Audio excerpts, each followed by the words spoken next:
Chief Wolf took a chance and hired me over 24 years ago as a young police officer. So I got to know him very well, and I admire him. I admire him, and I admire his family.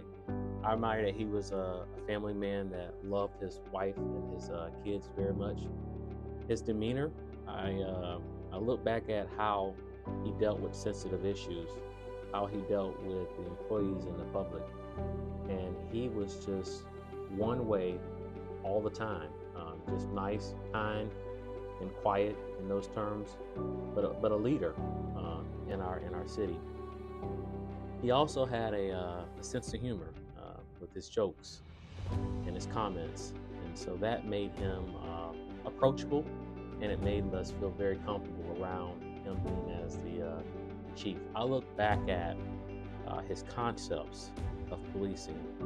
I look back at how he's was responsive to the citizens anytime that anyone called him, and I have incorporated those same type of tactics and concepts of policing and trying to be the best police chief that I can. You can't help but identify and recognize that Chief Wolf is one of the longest serving police chiefs in history in our state of Florida. And he was police chief for 30 years. And I think he could have been police chief for another 30 years. And with that type of record, you know that he was a very intelligent, very smart police chief, a very smart individual to be able to have a tenure of that nature. And the last thing I will say about Chief Wolf, that he was second to none in terms of his work ethics. Before his passing, I understand that he was still working in some capacity, and most of us are look for retirement, but it was Chief Wolf who came to work every day and had that strong work ethics.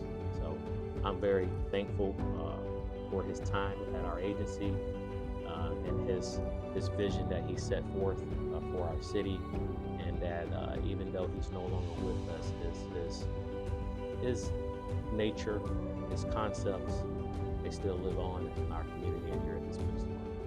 Okay, my name is Myrna Wolf, Tom Wolf's wife.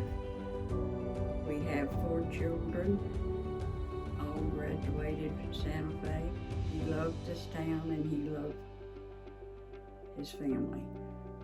He was, I think, the best person in the world. He was always, family came first in his job and what have you, but we just had a great life, all of us. You knew how far to push him, I'll put it that way, even me, his wife. But yeah, he was pretty funny. Well, I can tell you one story. April Fool's Day, the guys got to my youngest son, Steve, and said, we want to do a prank on your daddy. So anyway, Steve had just gotten a motorcycle, and his daddy knew he didn't like the idea of him riding a motorcycle.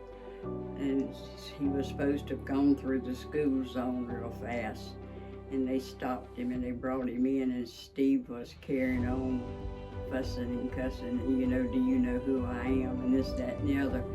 And I said, Tom, you need to go in there and quiet him down. And he said, nope, let them handle it. So he walked in his office and closed the door, and the joke backfired. It was supposed to be on Tom, but it backfired on me. So they proceeded to bring Steve in handcuffs and him raising Cain and all. And they were going to put him in jail, and I said, no, you please don't put him in jail. So I said, if he goes to jail, I go with him. So I went in there and sat with him and tried to get him. Steve, please calm down. He kept, every now and then he'd turn to him and he'd say, Mom. He said, I'm okay, I'm okay. And I was sitting there squalling, but don't do Dad this way, And he said, that's okay, I'm okay. And I said, no, you're not, you're upsetting Dad.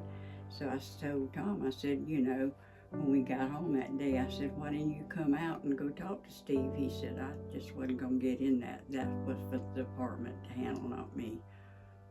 But the backfired off of him on to me.